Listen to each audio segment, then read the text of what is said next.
नमस्कार मित्रांनो, स्वागत आहे पुन्हा एकदा आपल्या सर्वांचं कथा हॉलिवूडच्या या मराठी यूट्यूब चॅनलमध्ये.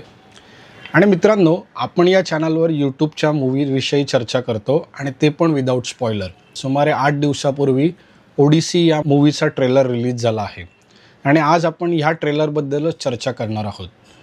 आणि ह्या ट्रेलरबद्दल एवढं एक्साइटमेंट असण्याचं कारण म्हणजे दोन गोष्टी आहे. एक म्हणजे हा मूवी क्रिस्टोफर नोलन यांनी डायरेक्ट केला आहे आणि दुसरं म्हणजे हा ओडिसी या ग्रीक महाकाव्यावर आधारित असा मूवी आहे.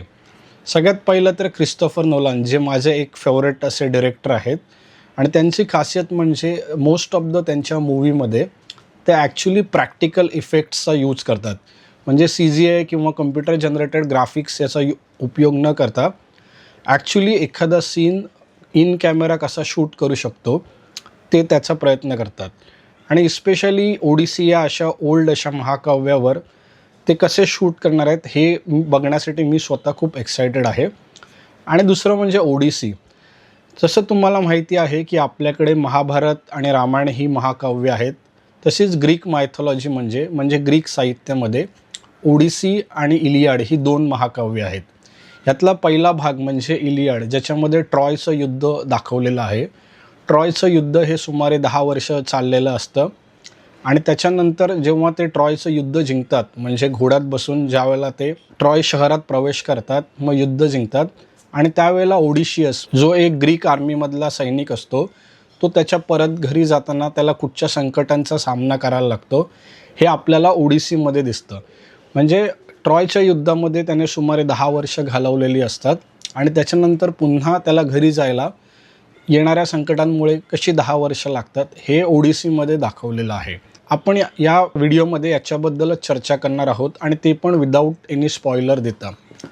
आणि मी माझ्या लहानपणी म्हणजे सुमारे 10 वर्षाचा असताना चांदोबामध्ये रूपधरच्या साहस कथा म्हणून ओडिसी पूर्णपणे त्याचे एक एक भाग छापून यायचे, तेव्हा मी ते म्हणजे 10 वर्षाचा असताना वाचलं होतं.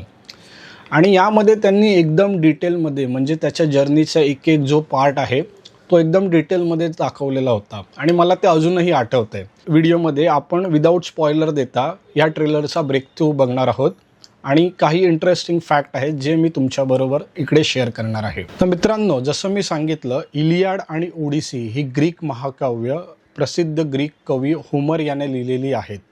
म्हणजे ही सुमारे 3000 वर्ष जुनी आहेत. येशू ख्रिस्ताच्या जन्माच्या सुमारे 700 ते 800 वर्ष ही महाकाव्य लिहिली गेली असं म्हटलं जातं.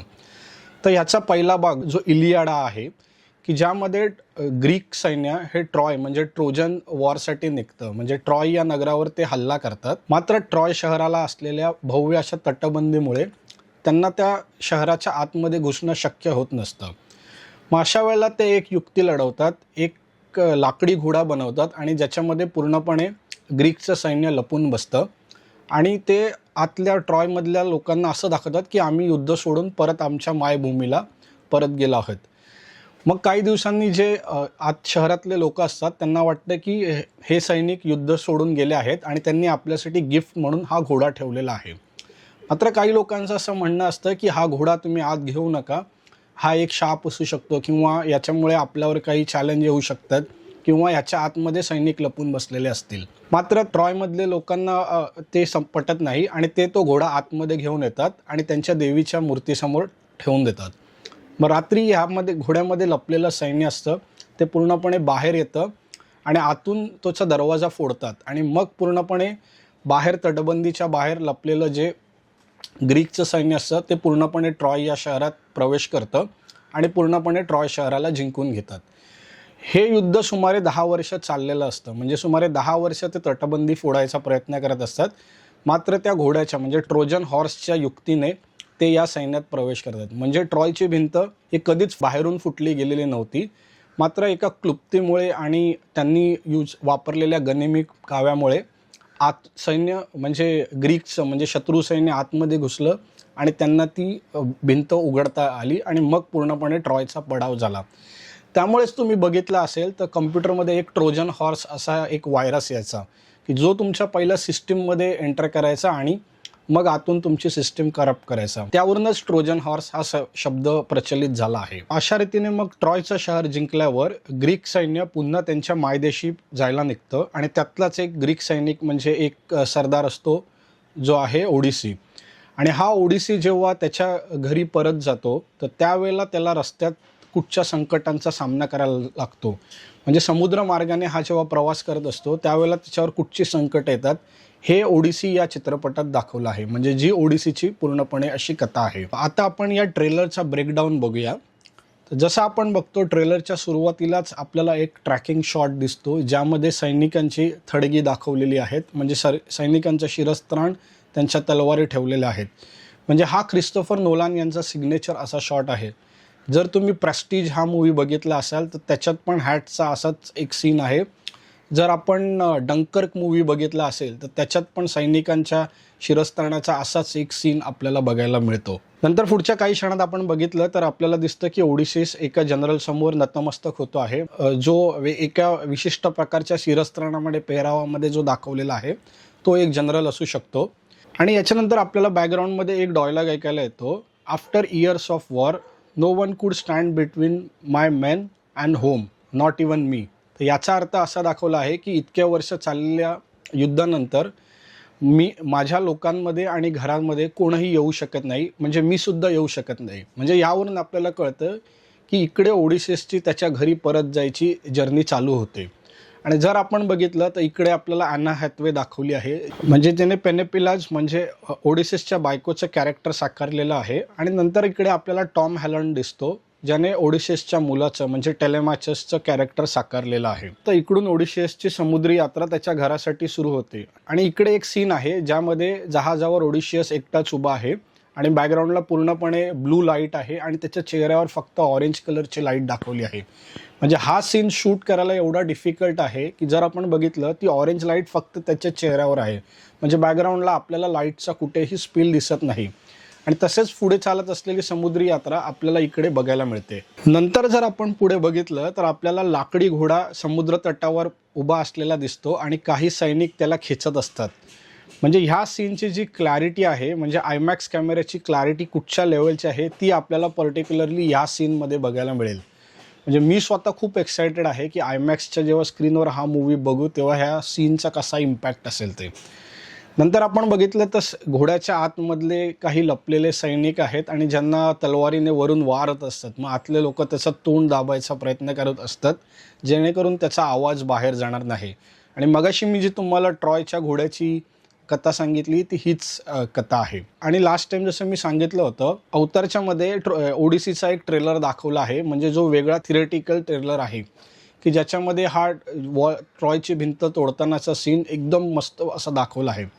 आणि हा सीन जेव्हा आपण बघतो तेव्हा लिटरली तुम्हाला गूसबम्प येतील. म्हणजे ते कसे आतमध्ये घुसतात आणि कसा डोअर तोडतात, एकदम भारी आणि एकदम जबरदस्त असा सीन आहे. नंतर आपण पुढे बघितलं तर आपल्याला इकडे ओडिसी तलवार काढून एका गुहेमध्ये जाताना दिसतो. त्याच्याबरोबर त्याचे इतर सैन्यही आहे. आणि इकडे एक इंटरेस्टिंग असा सीन आहे. म्हणजे त्या गुहेच्या दरवाजातून एक असा राक्षस आपल्याला आत येताना दिसतो. म्हणजे मला ही स्टोरी पूर्णपणे माहिती आहे पण मला तुम्हाला स्पॉइलर नाही द्यायचं आहे म्हणून मी तुम्हाला याच्याबद्दल जास्त काही सांगत नाही. आणि पुढे आपण बघितलं तर सैन्य पळताना आपल्याला त्यांच्या बोटीवर परत जाताना दिसतं. नंतर काही क्षणात आपल्याला अजून काही इंटरेस्टिंग असे सीन दिसतात. म्हणजे जमिनीतून काही येतं आहे. आणि मी हे जरी काही वर्षापूर्वी म्हणजे सुमारे 25 ते 30 वर्षापूर्वी हे वाचलं आहे त्यामुळे मला हे सीन बऱ्यापैकी लिंक होत आहेत. आणि मला तुम्हाला याचा स्पॉइलर द्यायचं नाही म्हणून मी तुम्हाला जास्त सांगत नाही. आणि आय एम शुअर थिएटरला तुम्ही एकामागोमाग एक जेव्हा हे सीन बघाल तेव्हा खूप इंटरेस्टिंग असे सीन आहेत आणि तुम्ही याला थरोली एन्जॉय कराल. नंतर आपण पुढे बघितलं तर ओडिसीसची समुद्री यात्रा पूर्णपणे दाखवलेली आहे. म्हणजे येणारं वादळ, खवळलेला समुद्र, याच्यातून मार्ग काढत तो कसा पुढे जातो ट्रेलरमध्ये आपल्याला हे बघायला मिळतं. नंतर आपण पुढे बघितलं तर एक बाई दाखवली आहे जी ओडिसीस सांगत असते की promise me you will come back. आणि तो म्हणतो व्हॉट इफ आय कांट, म्हणजे तू मला वचन दे की तू परत येणार आहेस. आणि तो म्हणतो जर मी नाही आलो तर काय होणार आहे. तर ॲक्च्युली हे मला लिंक होतं आहे ती लेडी कोण असते आणि काय तिच्याकडे मागत असते ते. आणि आय एम शुअर म्हणजे जसं त्या बुकमध्ये लिहिलं आहे क्रिस्टोफर नोलन यांनी डेफिनेटली तसंच दाखवलेलं असेल. म्हणजे जेव्हा मी ओपनहायमर वाचून गेलो होतो आणि ॲक्च्युली ओपनहायमर मी बघत होतो तेव्हा ते एकदम बुक टू बुक मला लिंक होत होतं आणि आय एम शुअर ओडिसीमध्ये पण ह्यांनी एकदम बुक टू बुक पूर्णपणे डिटेल असं दाखवलेलं असेल. त्यामुळे मी स्वतः खूप एक्सायटेड आहे हा मूवी बघायला. आता आपण या मूवीविषयी काही ट्रिव्हिया बघूया. म्हणजे हा मूवी पूर्णपणे आयमॅक्स कॅमेरावर शूट केलेला पहिला असा मूवी आहे. ह्या मूवीसाठी 2 मिलियन फीट म्हणजे सुमारे 20 लाख फीट एवढी 70 mm आयमॅक्सची फिल्म वापरली गेली. ह्या मूवीमध्ये ॲक्च्युअल प्रॅक्टिकल स्टाईल इफेक्टवर भर दिला आहे. म्हणजे CGI किंवा कम्प्युटर जनरेटेड ग्राफिक्स न यूज करता ॲक्च्युअलमध्ये ते सीन बनवलेले आहेत. ह्या मूवीने अजून एक रेकॉर्ड प्रस्थापित केला आहे. याचा ट्रेलर रिलीज होताच सुमारे 24 तासात 121 मिलियन म्हणजे सुमारे 12 करोड एवढे व्ह्यूज 24 तासात आले आहे, की ज्याने ओपनहायमरचा पण रेकॉर्ड तोडला आहे. तसेच या मूवीचं बजेट $250 मिलियन म्हणजे सुमारे 2500 करोड इतकं याचं बजेट आहे. आणि द डार्क नाईट रायजेस हा आत्तापर्यंत क्रिस्टोफर नोलन यांचा जो हायेस्ट एक्सपेन्स केलेला मूवी होता, त्याच्या पण बजेटला ह्याने सरपास केला आहे. आणि मित्रांनो, फायनली हा मूवी कुठे बघायचा, तर मी स्वतः हा मूवी 2 वेळा बघणार आहे. एक म्हणजे मी वडाळा आयमॅक्सच्या स्क्रीनवर बघणार आहे, की ज्याच्यात मला एकदम जायजॅन्टिक आणि मोठं असं व्हिज्युअल्स बघायला मिळतील. आणि सेकंडली मी आयमॅक्स लेझरमध्ये बघणार आहे, कारण लेझरमध्ये जी क्रिस्टल क्लिअर आणि शार्प अशी क्लॅरिटी येते. आणि आयमॅक्स कॅमेऱ्यावर जेव्हा 70 mm फिल्मवर शूट करतात, असं म्हटलं जातं सुमारे 18K म्हणजे 4K 8K जसं आहे तसं 18K रिझोल्युशन आपल्याला म्हणजे जेव्हा आयमॅक्स फिल्मवर शूट करतात तेव्हा बघायला मिळतं. त्यामुळे मी स्वतः खूप एक्सायटेड आहे. तुम्ही हा ओडिसी मूवी बघण्यासाठी एक्सायटेड आहात का, ते मला कमेंट करून सांगा. आणि ओडिसीबद्दल तुम्हाला काय माहिती आहे, तुम्हाला ही स्टोरी ऐकायची आहे आणि त्यासाठी मी सेपरेट व्हिडिओ बनवावा, हेही मला कमेंट करून नक्की सांगा. धन्यवाद.